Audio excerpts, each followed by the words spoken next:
Hi YouTube. For some reason, my last video won't post the whole video. For some reason, I don't know why. So I just figured I'd continue it. So this will be Miscarriage Update 5.5 because it won't load the other half of it. Load the first half. Don't know what's going on. But anyways, and then I don't know where it's cut off because I haven't had a chance to watch it. So I just wanted to, I guess I'm just going to summarize what the whole video is. I'm still in the wonderful pregnancy miscarriage limbo. I only had, that first day I took the pills, I had cramping, really bad cramping for about 3 hours, I think. I don't know. And then, so about 3 hours. Then after that, it was, I had really bad diarrhea, and then I actually had blood coming out like I had cut myself really bad. Then some spotting, and then that was it. And I just have brownish discharge. So I do feel like when you have your period, you have it for days. So then like this, I feel like I did last week. I don't know what's going on. I did blood work today. We'll know where my HCG levels, at least what rate they're dropping. I have a friend that is an OB that and she's an OB for the United States, because I know some countries have different policies, but she's one for the United States, and she said that in her practice, they tell everybody to wait,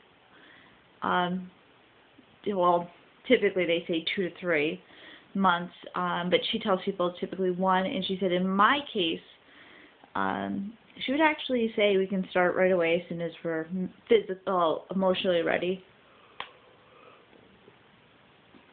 Because I did ask her, I was reading a lot of things that said about, some doctors want you to wait because they want your uterus to return the same size, to your normal size, and healing, and this and that. And, I was talking to her about my ultrasound, and I told her about how small it was. She said, I don't think you really even got out of 4 weeks being pregnant. And she said, your uterus at 4 weeks pregnant, she said, it's only going to take days. She said, probably by now is back to normal size. So she said she would tell me the same thing she would have told somebody that came in to be treated for a chemical pregnancy, which she said they don't treat. They just kind of tell them, okay, we believe you had a chemical pregnancy, go ahead and try again. So she said that's what she would advise to me. Because she said she said every doctor will tell you, oh, it's because there's scar tissue, there's the tissue and this and that, and she said if you didn't really, if it didn't really grow after 4 weeks, the uterus didn't grow either. And she said, because I was telling her, I said, but if you look, I was showing, and she said, really what was happening is my body was saying, we're pregnant. She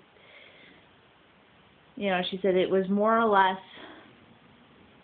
she said it's basically like a hysterical pregnancy. She said, basically you show, and you really don't have a reason to be showing.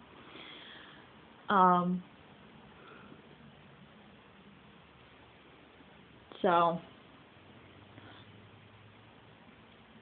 she said that we could try right away. And with that being said, I know that I've been asked by a couple people through a private message if I was going to continue doing TTC vlogging. I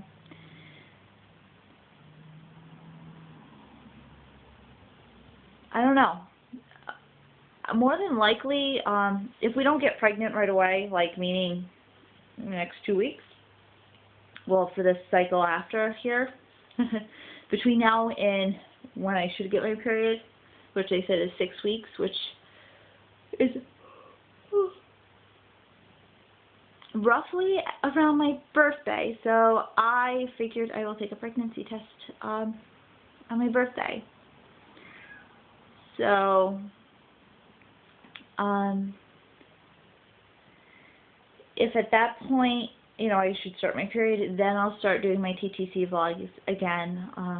But I think I'm going to take a little time off. I'll still update you guys on how we're doing. I emotionally feel empty. But I don't want to be like some people that they basically, they mourn it forever. And I know that I'll never get over it, but I need to move forward. And it's really hard to move forward. But I know that I really do want this third baby. So if I want the baby, I kind of have to move forward. Just kind of how it is.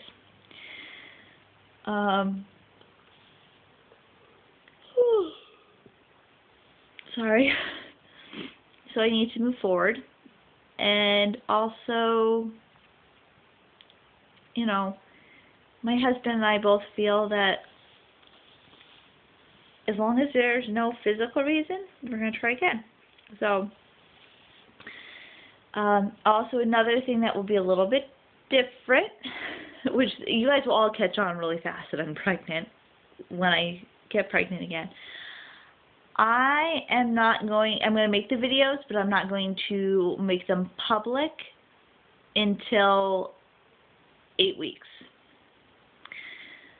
Not that it's been wonderful having your guys' support, but some people haven't been so wonderful about it. I have gotten ones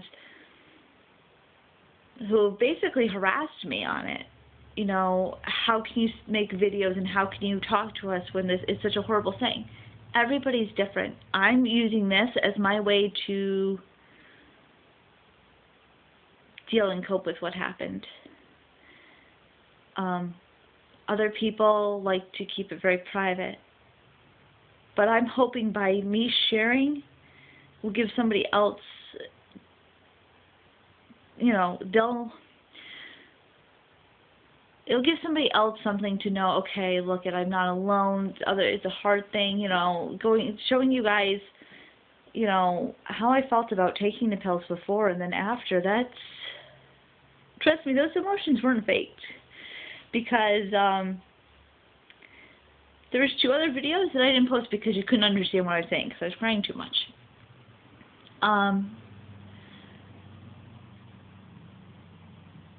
But I want people to also know that when you're going through a miscarriage, it's not easy. It's hard. But you're not alone. So that's why I'm doing it. But that's why I think I'm going to keep it private for a little bit. Even though you guys will all figure it out when you don't see anything from me. But speaking of that as well, my husband and I have decided, because they called me in for an early ultrasound because they wanted to check for twins, going through this loss of this baby and the loss of the twin, we've decided never knowing is better. So, granted, yes, insurance-wise, things would be easier for my daughter, but it's not worth what we just went through. It's not whatsoever. I've also been told that because of this, I am going to be required to have to do a blood test before I'm seen. My thoughts are, I want my blood test, like if I have an appointment on Thursday, then I want blood tests to be done Monday and Wednesday and have my appointment Thursday morning. I don't want to do this where it's weeks, because a lot of them said, oh, you're going to have it done at like 5 weeks, and then they see you at 6 weeks. No, I don't want to be seen until I'm 7 weeks, because then they can see a heartbeat, there's more development, and the blood work to be done like that. Because I would have rather had it be, because I would have just done a pregnancy vlog for you guys. And then I would have, of course, gone in tomorrow and find out that there was no baby. But it would have been all at one time. And I think that would have been better than this pregnancy miscarriage limbo that I have been in for the last almost week now. But I will do an update tomorrow for you guys. I might upload it on my phone because I don't know what's going on with my computer. So, thank you for watching, and thank you guys again for your continued support. It does mean the world to me, especially you guys that have been very supportive and not the ones who are being a pain in my neck. So I will probably update you guys. You guys will start to notice that my updates on the miscarriage are going to start to get farther in between because it's going to be a little bit easier. The biggest challenge I have is on Saturday. I'm going to try to go to Babies R Us because a good friend of mine, she's pregnant and her baby shower is next weekend. And I want to try to be able to go, but I don't know. She's already said I don't have to go. She understands. Because actually her and I coincidentally ended up suffering our miscarriages almost exactly a year apart. I think we were off by a day. Yeah, we were off by a day of being exactly a year apart between our miscarriages. So it's been wonderful to have her, so I'm hoping to be able to go in just for her. So thank you guys for watching, and I'll update you guys tomorrow. Bye.